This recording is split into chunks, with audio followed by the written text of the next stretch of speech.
ఇంతమందిని మోసం చేసావు, ఎందుకురా నీకు ఇంత డబ్బు? ఇదే ప్రశ్న మీరు విజయమాల్యని అడగగలరా? పోనీ నీరజ్ మోదీని? లేదు కదా సార్. ఈ ప్రపంచంలో బ్రతకడానికి నేల, నీరు, నిప్పు, గాలి, ఆకాశంతో పాటు డబ్బు ఆరోభూతంగా మారిపోయింది సార్.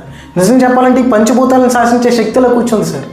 కావాలి సార్, ప్రతి దానికి డబ్బులు కావాలి సార్. ఆ సర్వీసులు ఇంత పెద్ద మోసం చేసిన ఫ్రాడ్ని నిన్నే చూస్తున్నారా? సార్ నేను మాటికి మోసగలను కానీ సార్ నేను చాలా మంచివాడిని సార్. ఈ సమాజంలో పరిస్థితుల ప్రభావం వల్ల మంచివాడు చెడ్డవాడిగా మారాల్సి వస్తుంది. అవే పరిస్థితులు అనుకుని ఎంచుకో చెడ్డవాడు మంచివాడిగా మిగిలిపోతున్నాడు సార్. అండ్ అలాంటి చెడ్డోళ్ళే మన చుట్టూ తెగ తిరిగేస్తున్నారు సార్. సార్ మీకు విషయం చెప్పనా, ఓ పేదవాడు మంచివాడుగా ఉండడానికి, ఓ ధనవంతుడు మంచివాడుగా ఉండడానికి చాలా డిఫరెన్స్ ఉంది సార్. నేను కూడా లయన్స్ క్లబ్లో జాయిన్ అయిపోయి ముసలి కళ్ళజోడులు, చేతికారులు పంచి మంచివాడిని అయిపోవచ్చు సార్. అంతేందుకు సార్, ఛాతీ పేరుతో చనివేంద్రం పెట్టి కూడా మంచివాడిని అయిపోవచ్చు. మహా అయితే 150 రూపాయలు కుండ, 20 రూపాయలు గ్లాసు, 15 రూపాయలు మగ్గు సార్. నాకు అలాంటి మంచితనం వద్దు సార్.